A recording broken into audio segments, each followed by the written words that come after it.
Hello and welcome back to another video. In this one we're doing a meal prep. This one is all healthy meals. Everything is budget friendly, quick, and easy to make. This took me about an hour, which isn't bad, especially since we're getting 9 meals out of the deal. So let's go ahead and jump into it. But before we do, let's talk about these containers that I'm going to be putting the meals into.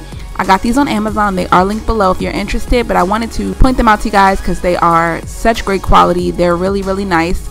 They come in 3 different sizes. You have 3 of the 3 section containers, and those are the biggest ones. And then you have the 1 section and 2 section containers. Those are both the same size, but the 1 section container obviously holds a little bit more just because it doesn't have that divider there. But all 3 of them work really well. They're waterproof thanks to this kind of rubberized gasket seal, which is also removable, so they're easy to clean. In order to seal the containers, you snap the lids in place, and the snapping mechanisms work great. And they microwave perfectly because they're glass. You don't have to worry about them staining, and they're just perfect. So if you guys are interested in these, definitely check them out. I will link them below. These are super affordable, and you can go ahead and order yourself some if you're in the market for some quality containers. So let's go ahead and jump into the video. So I'm going to go ahead and start with these chicken thighs because they're going to take the longest to cook. I went ahead and soaked them in some water with vinegar to clean them, and now I'm going to go ahead and season them before popping them into the oven. So I'm adding some salt, onion powder, garlic powder, Italian seasoning, smoked paprika, pepper, regular paprika, cayenne pepper, and complete seasoning. And you can add whatever seasonings you want to your chicken. I'm just basically throwing the whole spice cabinet at it because I want it to have a lot of flavor. And once I have all the seasonings on, I'm going to go ahead and massage them in just to make sure every piece of chicken is completely covered in that seasoning. And then I'm going to pop them into a 400-degree oven in a glass baking dish just until they're done. And that's going to take about 35 to 45 minutes.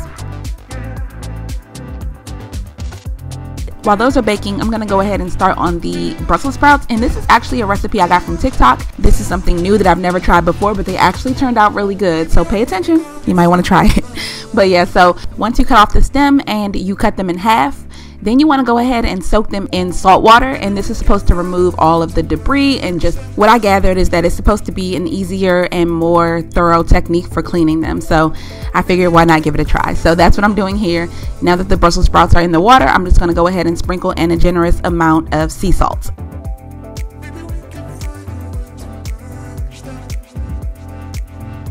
Now that that's done, I'm lining another glass baking dish with aluminum foil, and I'm going to go ahead and get my Brussels sprouts into this dish. So I went ahead and drained them, and in the TikTok she said that it was very important that you dry them off. So that's what I'm doing. I'm just taking some paper towels and trying to get them as dry as I can before I get them into the baking dish.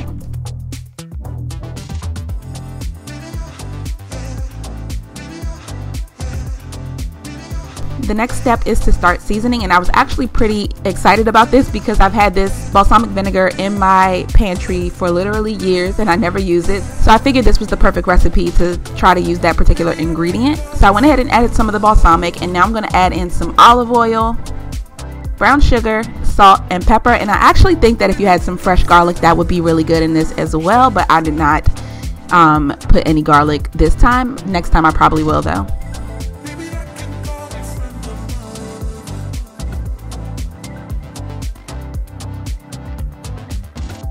And now this is going in that same 400-degree oven on the bottom rack, and this takes about 15-20 minutes to cook.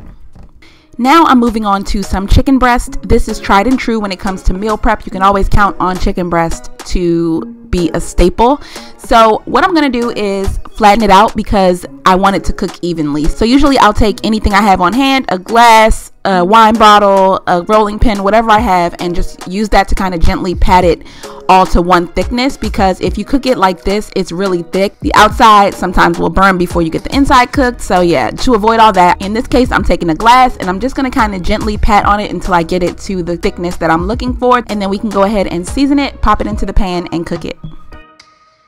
So I'm starting with some olive oil, and then I'm just going to add pretty much the same seasonings that I added to the other chicken. So I'm going to go in with some salt, pepper, garlic powder, onion powder, and cayenne pepper. Rub it in really well, and then we're going straight into a pan on medium heat.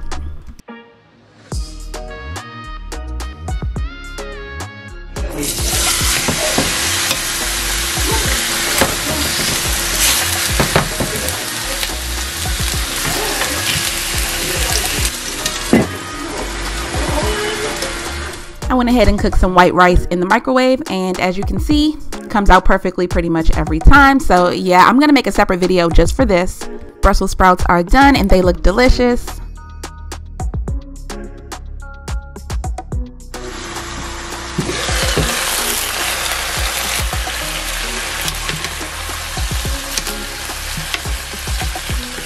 And that's really it for the chicken breast. It took maybe 10 minutes total to cook it.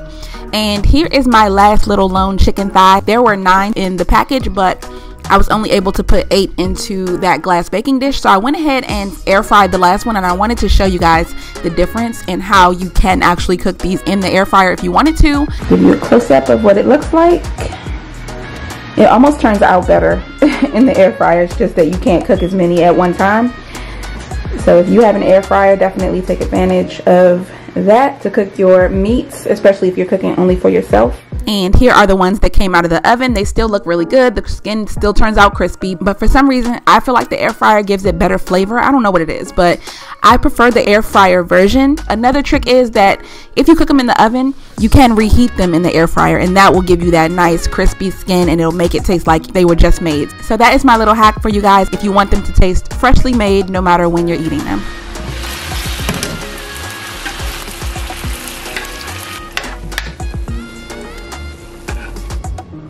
If you want your chicken a little bit more charred, you can definitely cook it at a higher temperature, and that will give you a more charred and crispy outside. But if not, you can definitely cook it on medium heat like I did. While I'm waiting for the chicken to cool down, I wanted to show you guys my salad kits. I got these from Aldi, but I do have some favorites and some not so favorites. So the Southwest and the Asian are definitely my 2 favorites out of the 3. The avocado ranch is just okay in my opinion, and surprisingly the Asian is my top favorite and Southwest comes in second. So I just wanted to show you guys these and share them with you. They're pretty much the cheapest you can find salad kits, and they're delicious. So definitely would recommend you guys picking these up at Aldi.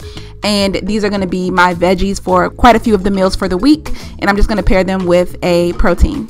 So here's what's in the bacon avocado ranch. It's green cabbage, red cabbage, kale, carrots, green onion, and green leaf lettuce. And then it also comes with the taco cheese blend, bacon bits, and corn, and an avocado ranch dressing.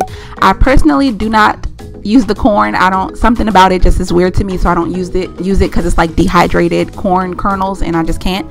But I do go ahead and mix in the cheese and the bacon right now, and then anything that's crispy for the salad kits, I don't put it in until I'm ready to eat it, as well as the salad dressing. You don't want to put that on until you're eating it because it will make your salad soggy. So yeah, I'm omitting the corn altogether. Give it a mix and then go ahead and separate it into 2 different containers. So here they are, and I just did that with all 3 of the salads, and I just go ahead and put the salad dressing on top of the stack of the salad that it goes with, along with any toppings that go along with it as well. So my Asian salad is in the middle with the wonton strips and sliced almonds, and my Southwest salad is on the left with the tortilla strips and the chipotle ranch dressing, I think it is. At this point, it's really just about assembling, so I'm going to go ahead and work on the next meal. And for this one, I'm putting a chicken thigh, white rice, and Brussels sprouts.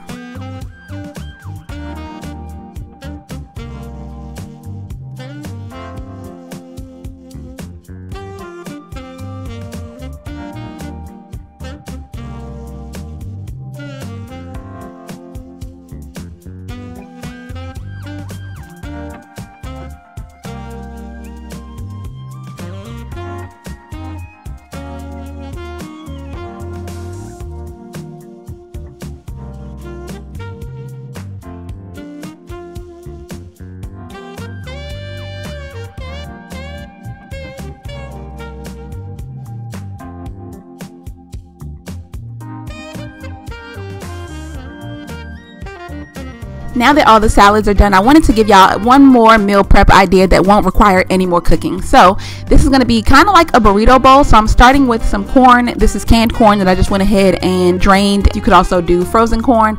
And then I'm going in with some seasoned black beans. I get these from Target and they're like 59 cents a can, but they already have all of the flavor and everything. All you have to do is heat and eat.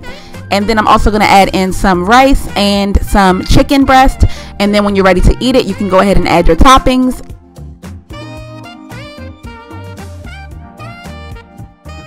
I usually do sour cream, some fresh salsa, guacamole or avocado, and some fresh cilantro if I have it on hand, and maybe even some shredded cheese. And that is it, y'all. This requires no more cooking, but it's a great meal. It's delicious, and I love a good burrito bowl. Like, am I right?